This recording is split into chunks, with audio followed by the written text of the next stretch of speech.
তোর লজ্জা করে না একটা ভদ্র ঘরের মেয়ে হয়ে এইসব নোংরা কাজ করতে? এই কারণের জন্য তুই আমাকে ভালোবাসতে রাজি হইসনি। আরে তোর যখন এতই টাকার দরকার ছিল তুই আমাকে একবার বলতে পারতিস, আমি আমার জীবন দিয়ে হলো তোর সমস্ত শোক পূরণ করতাম। ভালো তো আমি একজনকে বাসি, আজ আমি যা কিছু করছি ওর ভালোবাসার মানুষটাকে সুস্থ করার জন্য। মানে ঠিক তোমার মতো করে একটা ছেলে আমাকে পাগলের মতো ভালোবাসে। ছোট জাতের মেয়েকে কখনো আমার বাড়ি বৌমা হিসেবে মেনে নেবো না, একেবারে নিজে হাতে ছেলেকে মেরে দেবো। এমন হয়ে চাঁদ ধরতে চায়? তোর সাহস কি করে হয় একটা নিম্ন শ্রেণীর মানুষ হয়ে? বিশ্বাস করেন মোড়ল সাহেব, আমি এই বিষয়ে কিছুই জানি না। তুই তো জানিস আমাদের সমাজের নিয়ম। তাহলে রমেশ বাবু ছেলেকে ফাঁসালি কেন? না মোড়ল সাহেব, আমাকে ফাঁসাইনি, আমি ওকে প্রথম প্রেমের প্রস্তাব দিয়েছিলাম। তাহলে তুই কান খুলে শুনে রাখ, তুইও আমার ছেলে না, আমি তোকে ত্যায্য পুত্র করলাম। শোন সোহেল, তুই যদি এই মেয়েকে বিয়ে করিস আমরা কিন্তু এই সমাজে তোকে জায়গা দেবো না। যে সমাজে ভালোবাসার কোনো মূল্য নেই সেই সমাজে আমি থাকতেও চাই। চলো আজকে আমি তোমাকে বিয়ে করব। তুমি এরকম করছো কেন? চলো তোমাকে তাড়াতাড়ি হসপিটালে নিয়ে যেতে হবে। ডাক্তার বাবু, আমার স্বামী কেমন আছে? দেখুন আপনার স্বামীর অবস্থা খুবই ক্রিটিক্যাল, যত তাড়াতাড়ি সম্ভব অপারেশন করাতে হবে। ওর নার্ভের ভালভ শুরু হয়ে গেছে, আপনি আপাতত এই ওষুধগুলো নিয়ে আসুন। ঠিক আছে ডাক্তার বাবু। দাদা এই ওষুধগুলো দিন তো। কত টাকা হলো? আপনার 1750 টাকা হয়েছে।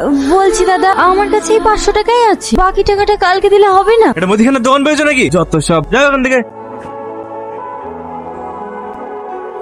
দাদা আমাকে ওষুধগুলো দিন না, আমি কালকে আপনাকে সব টাকা দিয়ে দেবো। না না ধারা হবে না, যাও।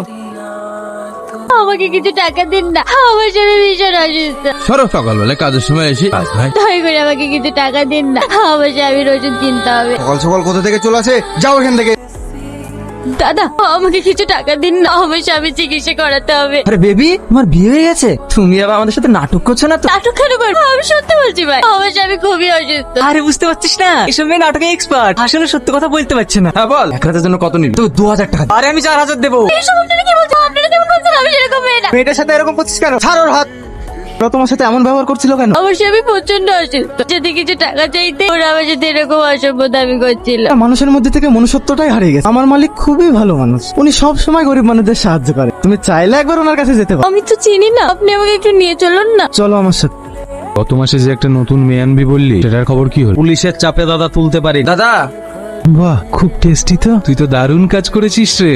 যা, এই মাসে ডবল প্রমোশন। দাদা আমার স্বামী ভীষণ অসুস্থ, ও হসপিটালে ভর্তি আছে, আমাকে কিছু টাকা দিন না। অবশ্যই টাকা দেবো। তোমার এত সুন্দর রূপ আর তোমার স্বামী বিনা চিকিৎসায় হসপিটালে ছটফট করবে, এটা তো আমি হতে দিতে পারি না, তাই না? এসো, এসব আপনি কি বলছেন? আমার স্বামীর চিকিৎসা করাতে হবে না?